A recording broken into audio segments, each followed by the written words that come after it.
ദൈവ തിരുനാമത്തിന് മഹത്വമുണ്ടാവട്ടെ. Bible reading പ്രോഗ്രാമിൽ സംബന്ധിക്കുന്ന എല്ലാവർക്കും കർത്തൃനാമത്തിൽ സ്നേഹവന്ദനം അറിയിക്കുന്നു.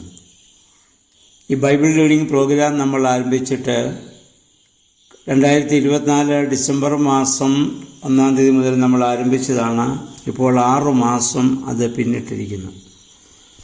6 മാസം കൊണ്ട് 4 സുവിശേഷങ്ങൾ, അപ്പോസ്തല പ്രവൃത്തികൾ, റോമർ, 1-2 കൊരിന്ത്യർ, ഗലാത്യർ, എഫേസ്യർ, ഫിലിപ്പിയർ, കൊലോസ്യർ, ഇങ്ങനെ 12 പുസ്തകങ്ങൾ വായിക്കുവാനും അത് ധ്യാനിക്കുവാനും ദൈവം നമ്മെ സഹായിച്ചു. അതിൽ അതിയോടന്തം സഹകരിച്ചിട്ടുള്ള, ഇപ്പോഴും സഹകരിച്ചുകൊണ്ടിരിക്കുന്ന എല്ലാവരെയും അഭിനന്ദിക്കുന്നു. സർവശക്തനായ ദൈവം നിങ്ങളെ അനുഗ്രഹിക്കട്ടെ എന്ന് പ്രത്യേകം പ്രാർത്ഥിക്കുന്നു.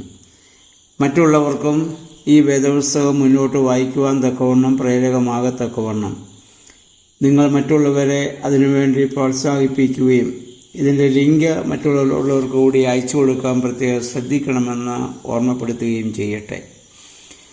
ഈ ബൈബിൾ റീഡിംഗ് പ്രോഗ്രാം ആരംഭിച്ചതിനോട് ചേർന്ന് ഇമ്മാനുവേൽ പ്രയർ ഗ്രൂപ്പ് എന്ന രീതിയിൽ നമുക്കൊരു നല്ല ഒരു പ്രാർത്ഥന ഗ്രൂപ്പ് ഉണ്ടാക്കുവാൻ സാധിച്ചു.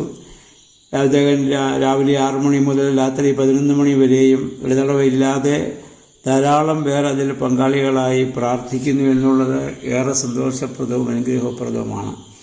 അതോട് ചേർന്ന് യുവജനങ്ങൾക്ക് വേണ്ടിയും ഒരു പ്രാർത്ഥനാ ഗ്രൂപ്പ് ആരംഭിച്ചിട്ടുണ്ടല്ലോ. അവരെയും എല്ലാവരെയും സർവശക്തനായ ദൈവം അനുഗ്രഹിക്കട്ടെ. അതിന് നേതൃത്വം കൊടുക്കുന്ന എല്ലാവരെയും ദൈവം കൂടുതൽ ബലപ്പെടുത്തട്ടെ എന്ന് പ്രത്യേകമായി പ്രാർത്ഥിക്കുകയാണ്. നമുക്ക് നമ്മുടെ ലക്ഷ്യമൊന്നു മാത്രമാണ്, എല്ലാവരും ദൈവവചനം വായിക്കുകയും ധ്യാനിക്കുകയും അതിലൂടെ അവർ ദൈവത്തെ കൂടുതൽ അനുഭവിച്ചറിയുവാൻ ഇടയായിട്ട് തീരണം. സന്തോഷവും സമാധാനവും പ്രത്യാശയും അവരുടെ ജീവിതത്തിൽ ഉണ്ടാവണം. ഇവിടെ വ്യക്തിപരമായി ആർക്കുമെങ്കിലും എന്തെങ്കിലും നേടുന്നതിന് വേണ്ടിയിട്ടല്ലല്ലോ നമ്മളിത് ആരംഭിച്ചിട്ടുള്ളത്. അതുകൊണ്ട് എല്ലാവരും നിസ്വാർത്ഥമായി ഇതുവരെ പ്രവർത്തിച്ചതുപോലെ മുന്നോട്ടും എല്ലാവരും പ്രവർത്തിക്കണം എന്ന് കർത്തൃനാമത്തിൽ വിനീതമായി അഭ്യർത്ഥിക്കട്ടെ. നമ്മൾ ഇന്നു മുതൽ മറ്റേ തെസ്സലോനിക്ക ലേഖനത്തിലേക്ക് പ്രവേശിക്കുകയാണ്.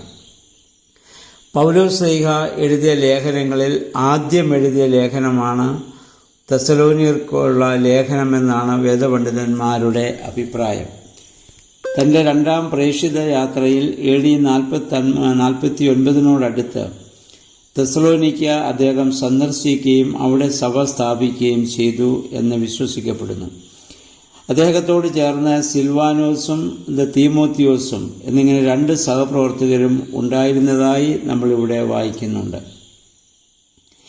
അവിടെ ഈ തെസ്സലോനിക്ക പ്രദേശത്ത് വിശ്വാസം സ്വീകരിച്ചതിൽ ഭൂരിപക്ഷവും നാനാജാതി മതസ്ഥരായ ആളുകളാണ്. യഹൂദന്മാർ അവിടെ വളരെ കുറവായിരുന്നു.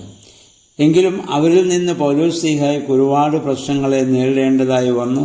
പൗലോസിന് ലഭിച്ചതായ ആ വലിയ നേട്ടത്തിൽ, അല്ലെങ്കിൽ ലഭിച്ചതായ വലിയ അംഗീകാരത്തിൽ അവർക്ക് അസൂയ തോന്നുകയും അവർ പൗലോസിനെ പല രീതിയിൽ ഉപദ്രവിക്കുകയും ചെയ്തു. അദ്ദേഹം അവിടെ നിന്ന് മാറിപ്പോയി. അതിനുശേഷം പിന്നെ തീമോത്തിയോസിനെ അവിടെ അയക്കുകയും അദ്ദേഹത്തിൽ നിന്ന് ലഭിച്ചതായ അറിവുകളനുസരിച്ച് ആ തെസ്സലോനിക്കയിലെ സഭയ്ക്കുണ്ടായ വളർച്ചയെക്കുറിച്ചും യഹൂദരിൽ നിന്ന് അവർ അനുഭവിക്കേണ്ടി വന്ന പീഡനങ്ങളെക്കുറിച്ചൊക്കെ അദ്ദേഹം അത് കേൾക്കുകയും ആ ഒരു പശ്ചാത്തലത്തിലാണ് ഈ ലേഖനം എഴുതുവാൻ കാരണമായി തീർന്നതെന്ന് വിശ്വസിക്കുന്നു. AD 51-52 കാലഘട്ടങ്ങളിൽ ഇത് എഴുതിയെന്നാണ് വിശ്വസിക്കപ്പെടുന്നത്. ഇതിൻ്റെ 1-ാം അധ്യായം പൗലോസ്ലീഹ തന്നോട് ചേർന്ന് പ്രവർത്തിക്കുന്ന തീമോത്തിയോസിനെയും സിൽവാനോസിനെയും കുറിച്ച് അദ്ദേഹം ഇവിടെ പറയുന്നുണ്ട്. 2 മുതലുള്ള വാക്യങ്ങളിൽ ആ തെസ്സലോനിക്കരുടെ ആ പ്രത്യേകമായ ശ്രേഷ്ഠത അദ്ദേഹം ഇവിടെ എടുത്തു പറയുന്നുണ്ട്. അദ്ദേഹം പറയുന്നു, നമ്മുടെ പിതാവായ ദൈവത്തിൻ്റെ മുൻപാകെ നിങ്ങളുടെ വിശ്വാസത്തിൻ്റെ പ്രവൃത്തിയും സ്നേഹത്തിൻ്റെ പ്രയത്നവും നമ്മുടെ കർത്താവായ യേശു ക്രിസ്തുവിലുള്ള നിങ്ങളുടെ ദൃഢമായ പ്രത്യാശയും ഞങ്ങൾ അനുസ്മരിക്കുന്നുവെന്നാണ്. ആ പ്രദേശത്തുണ്ടാകും ഒരുപാട് പീഡകളും പ്രശ്നങ്ങളൊക്കെയും അവർ അനുഭവിക്കുന്നതായ സമയത്തും ദൈവത്തിലുള്ള അവരുടെ അചഞ്ചലമായ വിശ്വാസം, അവരുടെ ആ വലിയ സ്നേഹം പിന്നെ കർത്താവായ യേശുക്രിസ്തുവിലുള്ള അവളുടെ ദൃഢമായ പ്രത്യാശ, ഇതൊക്കെയും ആ സമൂഹത്തിനുണ്ടായിരുന്നു എന്നുള്ളതാണ്. അപ്പം എന്നിട്ട് പൗലോസ്യോട് പറയുന്നു, ഞങ്ങൾ നിങ്ങളെ സുവിശേഷം അറിയിച്ച് വചനത്തിൽ മാത്രമല്ല പരിശുദ്ധാത്മാവിൻ്റെ ശക്തിയാലും ഉത്തമമായ ബോധ്യത്തോടെയും അത്രേ ഞങ്ങൾ നിങ്ങളോട് സുവിശേഷം അറിയിച്ചത്. അതിൻ്റേതായ ഫലം നിങ്ങൾ കാണാൻ സാധിക്കുന്നില്ല. അദ്ദേഹം ഏറെ സന്തോഷവാനാണ്. വളരെ ക്ലേശങ്ങൾക്കിടയിലും പരിശുദ്ധാത്മാവിനാൽ പ്രചോദിതമായ ആനന്ദത്തോടെ നിങ്ങൾ വചനം സ്വീകരിച്ചു എന്നതിൽ ഞങ്ങൾ ഏറെ സന്തോഷിക്കുന്നുവെന്ന് അദ്ദേഹം അവരെക്കുറിച്ച് അവിടെ പറയുന്നതാണ് നമ്മൾ ഈ ഒന്നാം പാരഗ്രാഫിൽ നമുക്കിവിടെ കാണാനായിട്ട് സാധിക്കുന്നത്.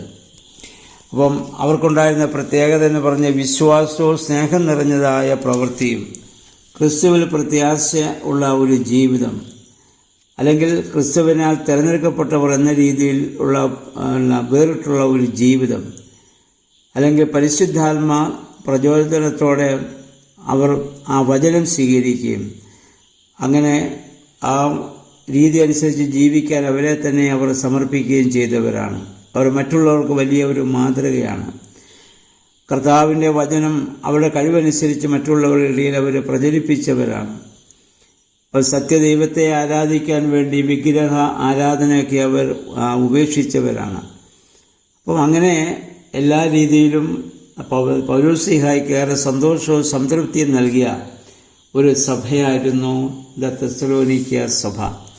പ്രിയമുള്ളവരെ, നമ്മുടെ ജീവിതത്തിലും ഞാനും നിങ്ങളും ജനിച്ചപ്പോൾ മുതൽ ക്രൈസ്തവ സഭയിൽ നമ്മൾ അംഗങ്ങളായി തീർന്നു. മനഃപൂർവ്വം നമ്മളറിയാതെ തന്നെ നമ്മളതിന് അംഗങ്ങളായിട്ട് മാറ്റപ്പെട്ടവരാണ്. അതുകൊണ്ടാവാം നമുക്കതിൽ വലിയ പ്രത്യേകത പലപ്പോഴും നമുക്ക് തോന്നാറില്ല. എന്നാൽ നമ്മൾ വേറൊരു സമൂഹത്തിൽ നിന്ന് ഈ വിശ്വാസം സ്വീകരിച്ചു വന്നിരുന്നെങ്കിൽ കുറേ കൂടെ തീഷ്ണതയോടെ ഒരു പക്ഷേ നമുക്ക് പ്രവർത്തിക്കാൻ സാധിക്കുമായിരുന്നിരിക്കാം. എന്നാൽ നമ്മളെ ഇതേ വിശ്വാസത്തിൽ ജനിച്ച് അതിൽ നിന്ന് തന്നെ നമ്മൾ വളരുന്നു. ആ വിശ്വാസമുള്ളവരെ പോലെ നമ്മൾ മരിക്കുകയാണ്. അതുകൊണ്ട് പ്രത്യേകിച്ച് നമ്മുടെ ജീവിതത്തിൽ എന്തെങ്കിലും ഒരു മാറ്റമുള്ളതായി നമുക്ക് പലപ്പോഴും തോന്നാറില്ല. പക്ഷെ അതിൽ നിന്ന് വ്യത്യസ്തമായി നമ്മുടെ ഈ ജീവിതം എന്തെന്നും നമ്മൾ എവിടേക്ക് പോകുന്നുവെന്നും നമ്മുടെ ലക്ഷ്യമെന്തെന്നുമുള്ള ഒരു ബോധ്യത്തോടു കൂടി നമ്മൾ ജീവിക്കുമ്പോൾ മാത്രമേ ഈ ക്രൈസ്തവ ജീവിതത്തിൻ്റേതായ ആ ശ്രേഷ്ഠതയും അതിൻ്റെ മഹത്വവും നമുക്ക് അനുഭവിച്ചറിയാനായിട്ട് സാധിക്കുകയുള്ളൂ. അപ്പം അതുകൊണ്ട് ഈ ഓരോ സഭകളിലും ഈ ലേഖനങ്ങളൊക്കെ ദൈവം നമുക്ക് ഇത് നൽകിയിട്ടുള്ളത് ആ പ്രതിസന്ധി ഘട്ടങ്ങളിലും പീഡകളൊക്കെ അനുഭവിക്കുന്നതായ സമയത്തും ആ കാലഘട്ടങ്ങളിലെ ജനങ്ങൾ എങ്ങനെയാണ് അവരുടെ വിശ്വാസത്തിൽ നിലനിന്നതെന്ന് നമ്മൾ മനസ്സിലാക്കുന്നതിന് വേണ്ടിയിട്ടാണ്. അപ്പം നമ്മുടെ ഈ ജീവിതത്തിൽ ഇതുപോലെയുള്ള പ്രതിസന്ധി ഘട്ടങ്ങളുണ്ടായാൽ നമ്മൾ എത്ര പേര് ഈ വിശ്വാസത്തിൽ കാണുമെന്നുള്ളത് നമ്മൾ ചിന്തിക്കേണ്ടതാണ്. അതുകൊണ്ട് ഏതൊരു പ്രതിസന്ധി ഘട്ടങ്ങളെയും തരണം ചെയ്യുവാൻ തക്കവണ്ണം നമ്മുടെ വേദപുസ്തക വായനയും പ്രാർത്ഥനയും ധ്യാനവും ഒക്കെ നമ്മെ സഹായിക്കണം. അതുകൊണ്ട് ഇനിയുള്ളതായ ദിവസങ്ങളിൽ ഈ ലേഖനം ശ്രദ്ധാപൂർവം വായിക്കുവാനും അവിടുത്തെ തെസ്സലോനിക്കയിലെ ആ വിശ്വാസികളുടെ ആ നല്ലതായ മാതൃകകൾ നമ്മുടെ ജീവിതത്തിൽ പ്രാവർത്തികമാക്കുവാനും നമുക്ക് ശ്രമിക്കാം. ദൈവത്തിൻ്റെ പരിശുദ്ധാത്മാവ് അതിനെ നമ്മെ ശക്തീകരിക്കട്ടെ. പരിശുദ്ധാത്മാ പ്രേരണ ഉണ്ടെങ്കിൽ മാത്രമേ നമുക്കിത് ചെയ്യാൻ സാധിക്കുകയുള്ളല്ലോ. ഇപ്പോൾ കാത്തിരിപ്പിൻ്റെ ദിവസങ്ങളാണല്ലോ.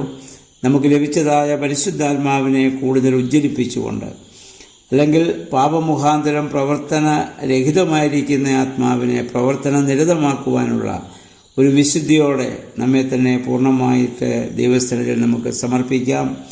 ഇന്ന് പകൽക്കാലം ഈ തെസ്സലോനിക്ക ലേഖനം എല്ലാവരും വായിക്കാൻ വേണ്ടി പ്രത്യേകമായിട്ട് ഇത് ശ്രദ്ധിക്കുക. ഇതിനു മുമ്പ് നമ്മൾ വായിച്ചു തീർത്ത വേദഭാഗങ്ങളും ഇടയ്ക്കിടയ്ക്ക് നമുക്ക് വായിക്കാവുന്നതാണ്. അങ്ങനെ മാത്രമേ വേദപുസ്തക ഭാഗങ്ങൾ നമുക്ക് ഹൃദയസ്ഥമാകാൻ സാധിക്കുകയുള്ളൂ എന്ന കാര്യം പ്രത്യേകമായി ഓർമ്മപ്പെടുത്തട്ടെ. എല്ലാവർക്കും നല്ല ഒരു ശുഭദിനം ആശംസിക്കുന്നു. ദൈവനാമം മാത്രം മഹത്വപ്പെടുവാൻ ഇടയാവട്ടെ.